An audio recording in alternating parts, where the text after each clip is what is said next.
Hi friends, welcome to Sri story time. நம்ம இன்னைக்கு தாத்தாவின் கதை பையோட பகுதி 2 தான் பார்க்க போகிறோம். அவங்க ஊருக்கு கிளம்புற நாளும் வந்துச்சு. ஏர்போர்ட்டில் அவங்க எல்லாரும் வெயிட் பண்ணிட்டு இருந்தாங்க. பசங்க எல்லாரும் அங்கேயும் இங்கேயும் ஓடிட்டு இருந்ததுனால தாத்தா எல்லாரும் வந்து இங்கே உட்காருங்க, நான் உங்களுக்கு ஒரு கதை சொல்கிறேன் அப்படின்னு சொன்னார். தாத்தா கதையை சொல்ல ஆரம்பித்தார். ராஜா சுமந்த் அவரோட மக்கள் எல்லாம் நல்லா பார்த்துக்கிட்டாரு. அவர் தன்னோட அதிகாரத்தால் யாரோட தலைவிதியை வேணாலும் நான் மாற்றி எழுதுவேன் அப்படின்னு நினச்சாரு. ஒரு நாள் அவரோட அமைச்சரோடு அவர் வெளியே போகும்போது ஒரு தோட்டக்காரர் கஷ்டப்பட்டுட்டு இருக்கிறத பார்த்தாரு.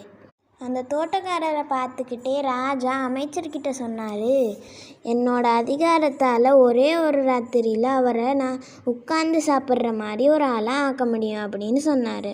இல்லை ராஜா, நீங்கள் நினைக்கிறது தப்பு அப்படின்னு அமைச்சர் சொன்னார். ஒருத்தங்களால் கஷ்டப்பட்டு சம்பாதிச்ச பணம் தான் அவங்கக்கிட்ட தங்கும், இல்லைன்னா அது அவங்கக்கிட்ட இருக்கவே இருக்காது அப்படின்னு சொன்னாங்க. ஆனால் ராஜா அதை ஒத்துக்கலை. இல்லை, நான் இந்த ஆளை ஒரு கோடீஸ்வரனை ஆக்கியே காட்டுவேன் அப்படின்னு சொன்னார். அமைச்சர் சிரிச்சுக்கிட்டே சரி அப்படின்னு சொல்லிட்டாரு. அடுத்த நாள் ராஜா அந்த தோட்டக்காரரை கூப்பிட்டு பக்கத்து நாட்டில் இருக்கிற ராஜா கிட்ட இந்த லெட்டரை கொடு அப்படின்னு சொன்னார். ஆனால் தோட்டக்காரரால் அவ்வளோ தூரம் நடந்து போக முடியாது. அதனால அவர் நண்பர்கிட்ட குதிரை இருந்துச்சு, அவர்கிட்ட சொல்லி கொடுக்க சொல்லிட்டாரு.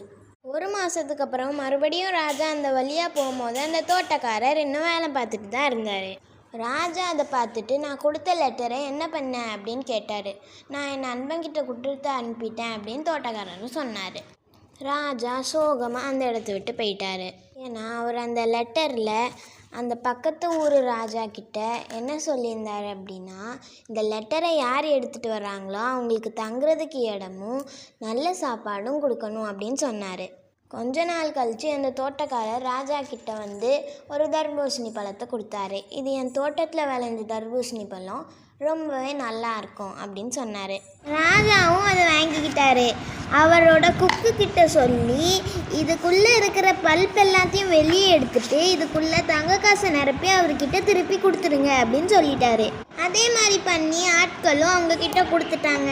ஆனால் தோட்டக்காரர் அதை கஷ்டப்பட்டு இந்த வெளியில் தூக்கிட்டு வந்தார். திருப்பியும் அதை தூக்கிட்டு போக அவர் விரும்பலை. அதனால அவர் நண்பர்கிட்ட கொடுத்துட்டாரு. ராஜா இன்னும் கொஞ்ச நாள் கழித்து அந்த வழியாக போகும்போது அந்த தோட்டக்காரரை பார்த்தாரு. அப்போது அவர்கிட்ட தர்பூசணி பழத்துக்கு என்னாச்சு அப்படின்னு கேட்குறப்போ அவர் நடந்தல எல்லாத்தையும் சொன்னார். 3வது வாய்ப்பாக ராஜா தங்கத்தை அவரோட வீட்டு பக்கத்தில் புதைச்சி வச்சார். அவரை கூப்பிட்டு அந்த இடத்துல தோண்டி பார்க்க சொன்னார். அந்த தோட்டக்காரரும் அந்த இடத்துக்கு போய் தோண்டி பார்க்கலான்னு போனார். அப்போது அவருக்கு எந்த இடத்துல தோண்ட சொன்னாங்கன்னு ஞாபகம் இல்லை. அதனால அவரோட இடது பக்கம் தோண்டிட்டார். ஆனால் அங்கே அவருக்கு ஒரு பெரிய கல் தான் கிடச்சிச்சு. அதை ராஜா கிட்ட கொடுத்தாரு. ராஜா கடைசியில் நீ என்னோட அரண்மனையில் வேலை பாரு அப்படின்னு சொன்னார். அதுக்கு அந்த தோட்டக்காரர் யோசித்து பார்த்துட்டு, நம்ம தூரமாக இருக்கும் போதே இந்த ராஜா இவ்வளோ வேலை கொடுக்குறாருன்னா நம்ம பக்கத்தில் இருந்தால் டெய்லி நம்மளை பார்த்து நிறைய வேலை கொடுப்பாருன்னு வேண்டான்னு சொல்லிடுவார்.